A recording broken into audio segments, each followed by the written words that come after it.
Welcome to the Learning Curve, the podcast where we explore how one company, our company, Flexion, moved through an AI transformation and started to learn how to use AI and to build it as well. I am Matt Sharp, one of the co-hosts.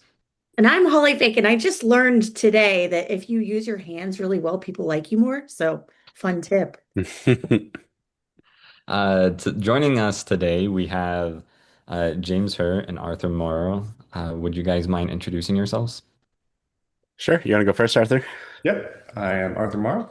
I've been with Flexion for coming up on 3 years now. I have a background in DevOps engineering and software engineering. Currently kind of a hybrid of both. And I love automation, and AI has played a pivotal role in that. James? I'm James Herr. I've been doing collaboration and AI for some time now, and I'm currently a full stack engineer, and I do quite a bit of game dev on the side. That's great.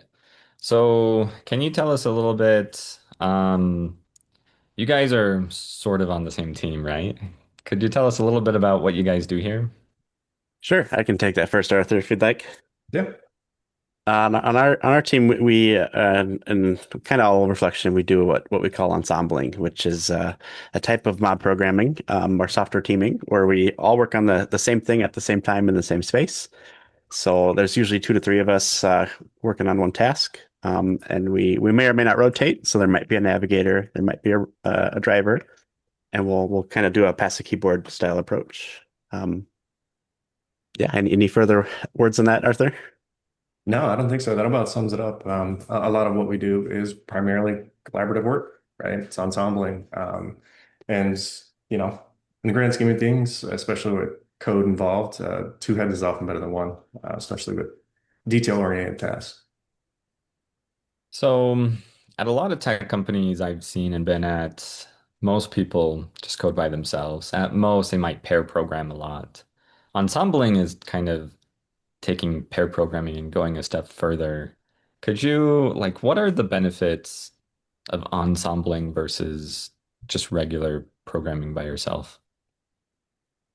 I can start with that one, James. I'll start with one benefit and then I'll just pass it off to you for another one. One of the big benefits is attention to detail. You know, when you have several minds together, you know, attention to detail and the lack of knowledge siloing that happens when you have disseminated knowledge with an ensemble, you know, 3 or 4 people, you're able to spread that easier. And it makes the implementations that you actually end up with in the long run uh, much more solid, much more testable, much more secure, and more often scalable. It's also usually, you know, the right thing. You know, there is no perfect thing, but more oftentimes you end up with a better solution when you have more people involved. Yeah, that's great. I will definitely piggyback on the knowledge sharing piece of that because with AI, there's like a million ways to do things, and spreading that knowledge, I think, is extremely important right now because it changes every single day. A couple other benefits. If you are working in a solo style, in my opinion, you kind of end up speed running your blockers. So you kick off a task and immediately you're like, oh, code's done and I'm blocked, right? And then you're like, maybe I would go to another ticket. Up, I'm blocked. But when you have all the right brilliant minds in the same place, you can just keep moving work forward, which ends up, in my opinion, being a little bit faster than it would be if everyone were working on their own little solo tasks. But there's a million benefits, and honestly, that could be its own episode. But there's less context switching, better shared understanding, less silos. The list goes on and on. Sure. So one of the reasons we brought you on is so we do a lot of ensembling here. It's a little bit different, but nowadays we're adding a new member. It's a little bit different AI. And I know ensembling, you're often switching between lots of different, team members coming in that can help break down those contexts and help understand the different information and break those silos. But AI is different, right? Yeah, Yeah, it's incredibly different in the aspect of, well, you often can get code generated a lot faster than you would. You know, the majority of our ensemble previously, before we started using AI as a large contributor, was spent coding. You know, we built teams around just collaborative coding, right? Because we would spend significantly more time writing the code, testing the code, those little nitpicky things when you get in there and you're actually writing the code. And it's just a pain in the butt to get right when you're writing testing frameworks or something along those lines. And with AI, it makes it a lot more streamlined in that aspect. Obviously, you need to oversee it to get those tests right, get the implementation right, and things of that nature. But it's shifted our focus from nitty-gritty code work for the most part to the overlying architecture and what we need to prompt it as a team to get done and how to do that properly. And a lot of that ensembling has shifted up to that level rather than being down at the code level. So the majority of our ensembling is planning. It is getting the architecture right, getting the implementation correct. And I believe that's been the major impact on it. James? Yeah, I'd agree with a lot of that. We spend a lot less time in the house space where we're messing around with unit test syntax for 3 hours, right? We're spending a lot more time in the wow or the what the what phase and the planning, which is a lot of fun. I suppose Matt and Holly, you guys are kind of seeing the same things on your end. Yeah, absolutely. I like how you mixed up what and the how with wow. Yeah, I definitely prefer working on the wow aspect of things. right. How is that changing your guys' experience with coding? Yeah, it's definitely a change, right? Because there was a lot of satisfaction of handcrafting, something. So there's a little bit less of that, but I get more satisfaction out of crafting the AI stuff we do, which I think is still a lot of fun. So different kind of fun, I guess, but I'm still enjoying it. Yeah, I agree with that sentiment. There is a satisfaction when you write functions, especially one that you've been struggling on for a little while to test or complete, right? Struggling with whether it be the implementation of the architecture, and you finally get it. You have that aha moment. Uh, AI kind of takes that away, but the aha moments move, right? The one thing I do still get a lot of pleasure of is writing automation. AI still has a hard time with automation, specifically Jenkins and other things like that. So I still have to handwrite a lot of automation, which is where I get those kicks from. So On some level, I find that very oddly comforting that AI kind of sucks at writing its own automation. I don't know how you guys feel about that. yeah, no, it is nice because, DevOps engineers are still crucial, right? And I think the reason it has trouble with that is it can't understand the architecture you have deployed in the cloud, right?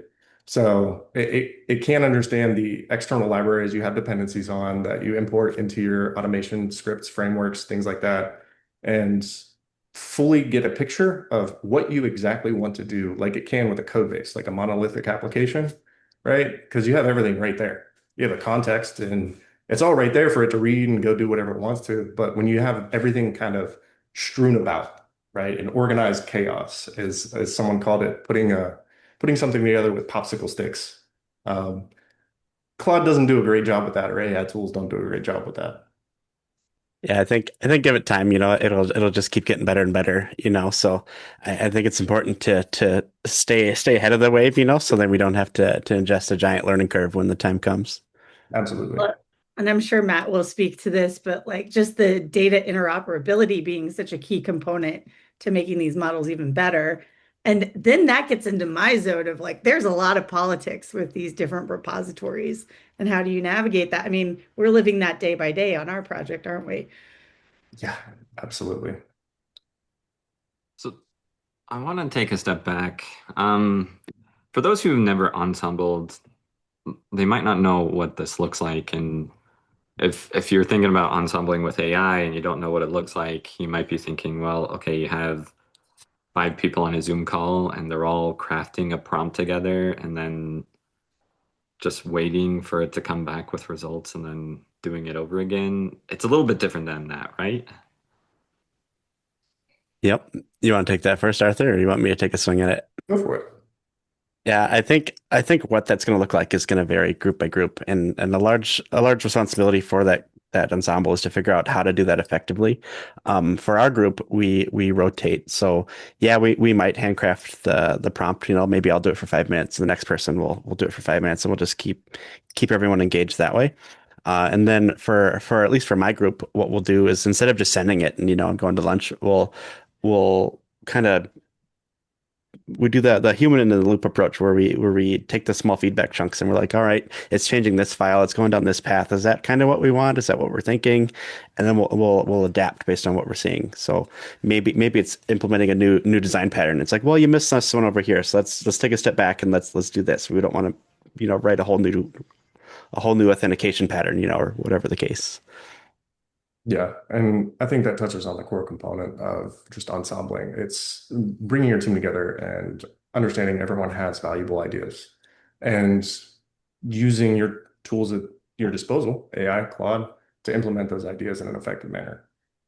And it's often, like James said, up to the ensemble to figure out how that works. For example, we do often hit quarantine and combine moments, which is a form of ensembling. You know, you take the ideas you both have, you explore them separately, then you come back and combine them and see which one fits best and implement the code of best fit.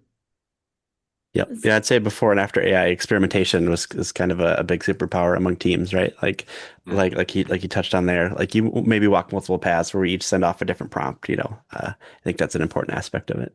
Absolutely. Oh yeah. That I could see that being really powerful, just like having a team all be able to kind of run their own clone and kind of see which one, like, are they all converging on the same solution or are they kind of going down different paths, and then being able to weigh the pros and cons of different architectural decisions. When you have the same model, though, is it kind of like referencing the same brain? Or Kind are of. you prompting it different? Like, so when you quarantine combine, how does that work? Uh, That's a good question, actually. Do you want to take that, James? Sure. I think every person has like their own way they want to interact with AI. So even if you were to send in the same prompt, I think the output can be pretty different from one session to the next. But with everyone's own personal style, I think that can vary quite a bit. Maybe someone has their own ideas. Maybe they go through a phase where they're like, I'm going to have Claude interview me first, and then we're going to do it, right? Like that can take so many different shapes that it ends up being pretty drastically different, I think, between one session to the next. Yeah, I would definitely agree with that. I mean, it's based on the same thing, but everyone's context is different with their local machine. So it will often provide different output. I was working today ensembling, and we had vastly different outputs from Claude, but we gave it similar prompts, albeit not exactly the same. And the prompt that was run by my coworker, it went off and did a bunch of random stuff that we were not expecting. We knew it was a pretty simple change for the most part. And then when I ran the prompt, I think it had a little more local context from me running other prompts locally. And it just did those few minor changes that we actually needed.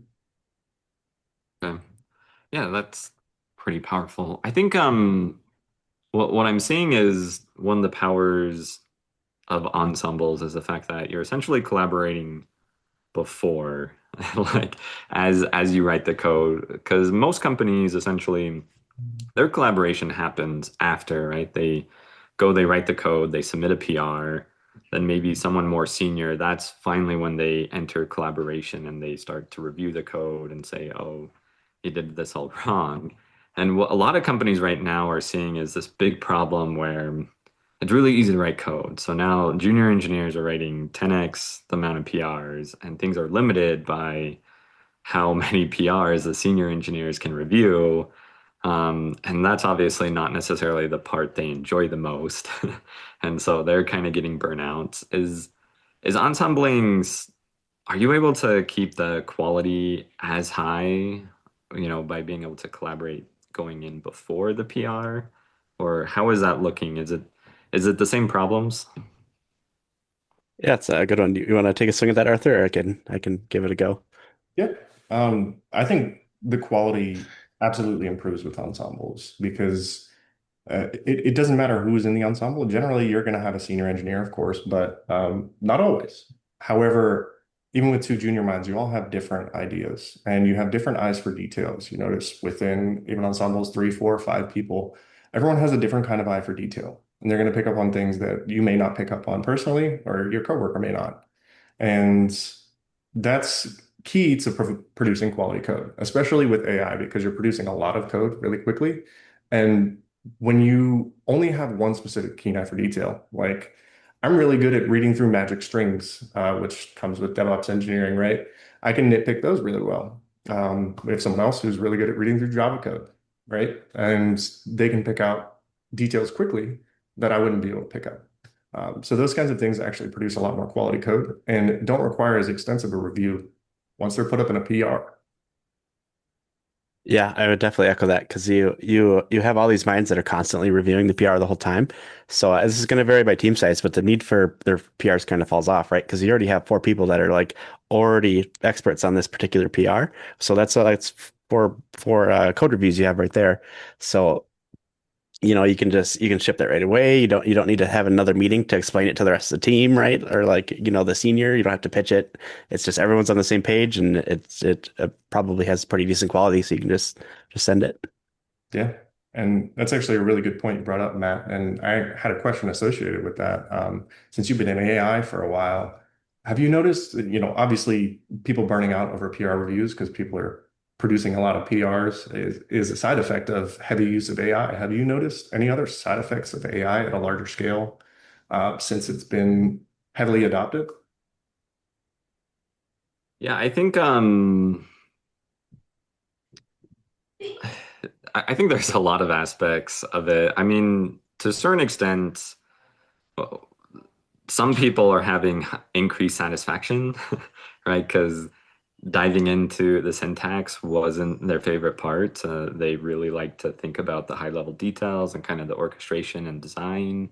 And now they can use AI to do that. Other people are having decreased satisfaction because they are the people who like to get into the code. So it's kind of the two sides of the same coin because everyone's different. One thing I've noticed from especially my friends who tend to be in more managerial roles is they really loved AI because it allowed them to get back into the code when before they never found time. Now they can just start a prompt and at the beginning of the day to like start working and then review it at the end of the day. And so like it doesn't necessarily take as much time, but they still are able to get that building itch that they couldn't do when they were just in meetings all day. So there's kind of lots of different aspects like that. But yeah, that's a great question. Yeah. Kind of taking us back to ensembling, one of the things that really strikes me about it is just the amount of social negotiation that must be happening constantly. Can you speak a little bit about that? Yeah, Yeah, you want to take that one, Arthur? sure. I think so. I guess I'll take it back to when I started Flexion. Obviously, jumping into ensembling, it was not something that I did a whole lot of before. Uh, you know, Obviously had a little bit of a eye of skepticism because you come from a world where you're assigned a ticket, you do ticket, you put PR for ticket, right? That's kind of everyone's traditional developer experience, at least from the get-go. And when I started, it was something to get adjusted to. Because when we rotate roles, like initially when I started, we weren't using Claude as heavily, specifically, and that enabled us to just write code all the time. But now I had to think of, all right, someone's navigating me. I have to be basically fingers on a keyboard. All right. So I'm driving, writing code, but someone is navigating me on what to do. And then when you rotate, say I become the navigator, I then have to learn how to tell somebody very detailed, either high level or low level, depending on their skill level, of what we're going to do with this implementation that we're writing, right? And that was, I think, one of the things that kind of gets you into the mindset of how to communicate your ideas effectively. And once you start learning that, you get adapted to it. You actually become really good at those sort of social negotiations that you're talking about in terms of ideas. You learn that, your ideas, they're great, but someone else could have a better idea. You don't have to be fully tied to that. When someone's against your idea of an implementation, it's not against you. A lot of people have this attachment to their code. So those kinds of things, they go away because you're doing it as a team. It's not just one-on-one, right? And I think that's something you accrue over time as you ensemble. Yeah, that was a great point. And the direction I was going to take it on your last half there was just like the negotiations get easier because the team dynamics are so healthy, right? Like you can pitch out an idea and it's not, you don't have to spin up a meeting and try to battle the tech lead, right? Like everyone's on the same page. So like you're everything everyone's able to speak, all the quieter voices can speak up comfortably. Like everyone not as much negotiation as there would be in I think a solo workflow. Yeah, I So can it's see kind of more how. it's the team sport. Yeah, go ahead, Matt. I was just gonna say, I've seen, when people are communicating like through text, only through like PR comments and other things can devolve really quickly. But in an ensemble, you're in a video call and you can have hand motions, you can hear voice inflection. I'm sure it improves the communication overall. Yeah, we actually had an old project where we used to get a bunch of PR comments, right? And that was, you mean that a user story would take us a month just to get through all the comments and feedback and be like, well, you should have thought of this at the beginning. And so, getting that live feedback, I think just makes that process just significantly faster. Absolutely. Yeah. It definitely lessens the amount of comments on a PR because you've generally produced something of even a marginal quality by the time you've gotten it up into a PR because you have more than one person working on it. Mhm. Earlier, we touched on like junior developers, and I was reading recently like how hard it is to be in the job market as a junior developer, especially because most of the tasks you'd traditionally get are now being done by AI. Do you have any advice for junior developers on how they might stand out or what Yeah, they I can can do? I can take this one. This is something I do outside of work as well. But like, it's really fun with juniors because with the ensembling, it doesn't matter where you're at. Like you could be brand new, maybe you've never coded a day in your life, but you can kind of jump in and just start learning immediately, and you learn it really really fast. So I think even no matter your skill set, you're able to provide and contribute. I think almost immediately, right? Maybe it's your first day on the job, or like I said, maybe you haven't coded before. But I would think my advice would be to find yourself a nice senior or a good friend and just pair with them all the time and just soak up as much knowledge as you can really really fast. I, I second that sentiment. And with the evolution of AI, it's important to understand the underlying code it writes. And you can use AI to do that. You don't have to just go out and learn it yourself. AI is going to write code for you, but it's very important that you tell it to explain it in detail why it implemented these things, or even something I do with ChatGPT. Is I'll create myself a learning path for very specific things, like architectural engineer. Uh, sort of capacities. And, you can use it to give yourself stepping stones to certain roles that'll actually help you a lot. Yeah. So let's we've been kind of talking a lot here about ensembling and work and stuff. Let's move off to maybe some funner topics. I know both of you guys use AI a lot at work. Do you guys use it at all at home? Yep. I most recently used ChatGPT to help with wedding planning details a little bit, organize lists of people, addresses, and things of that nature. Helps a lot not having to manually put these things in and modify documents. I also helped it create wedding planning website. Definitely very helpful and published that on my own. So that's and well, I just spoke of the learning path that I chose with AI as helping me increase my knowledge in certain capacities in an architectural capacity, and it's been incredibly helpful. That that sounds amazing. I remember planning like my wedding.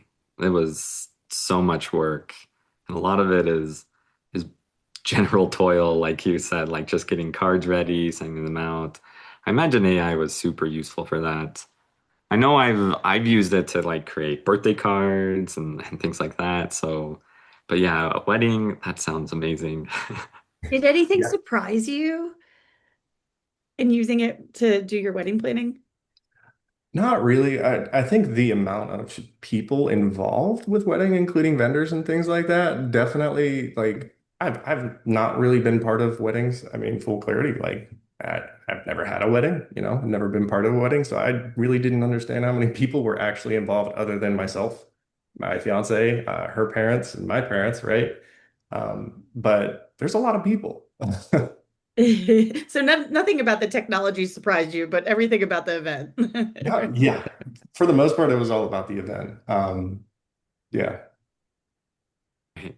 Thank What you. about you, James? How are Yeah, you using AI? for myself, we just had a little win kind of last night where my kiddo had a vocab he needed to study for, right? And they just give you this awful paper with just blank lines on it. It's like, yeah, he could read this over and over, but he's probably not going to get much value out of it. So I can ask Claude to spin up an app in 10 seconds to give him cool flashcards or maybe fill in the blank sentences. Or it's like, here's your word, you got to use this in a sentence, and he can type it out, and it'll be like, yeah, that was good, or no, like here you try to do this. So he gets like actual good study material versus like just a piece of paper that's basically worthless, right? So got a lot of value out of that. Didn't have to go to the app store and download something sketchy and full of ads. Like just a win, huge win all around. That's amazing. I love that.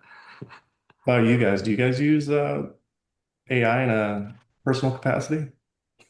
That's that's a great question. None of our other guests have turned that question around on us. I would say one of the fun things I've been using AI for, kind of non-work related, is I've been getting into Unity and kind of learning those tools, and so I've been playing around with all sorts of AI tools like Meshi that generates 3D models, 11 Labs that generates like sound effects and voices, and I've tried a bunch of different ones. Cartwheel, actually, one of my friends is the CTO there, and they do animations, and so uh, it's really fun to kind of play with a bunch of those AI tools as far as asset generation.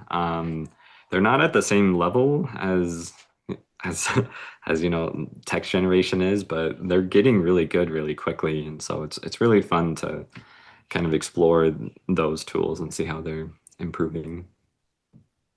I really love e-learning. And so right now I'm creating these like different course assets for our Moodle instance at Flexion, which doesn't feel like it's personal use, but it is because it's really fun. Does that make sense? Sure. Definitely. Absolutely. And Just love taking trainings. I had a follow-up question for Matt there then. Uh, I do kind of some game dev on the side, like I mentioned earlier, and you mentioned Unity, so that Yeah. I definitely feel that a bit. One thing that surprised me with that was just the amount of things in that space that I could bring to work. Like I learned something really cool there, and I immediately would see value at work. Is there anything in that space that surprised you that you're able to get immediate value at work with? Um,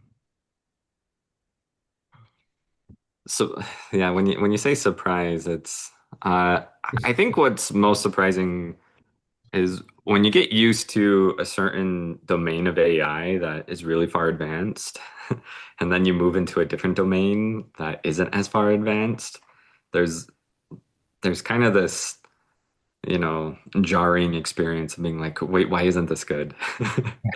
But like it's just really important just because I love it because it like every single time, like for example, when I'm using these advanced coding agents, like it just reminds me of how much magic it is and how much time it took for them to get good. And it helps remember, oh, the times when it was just like a better autocomplete. Um, and so you can also kind of see the trajectory and understand, oh, how to get these 3D model generations really good is they need lots of data, they need lots of examples, and it's just harder to necessarily get that data versus code that's there's so much open source code out there compared to open source 3D models, and so it's just interesting kind of reflecting and how these things are done and where the industry is going. Yeah, definitely.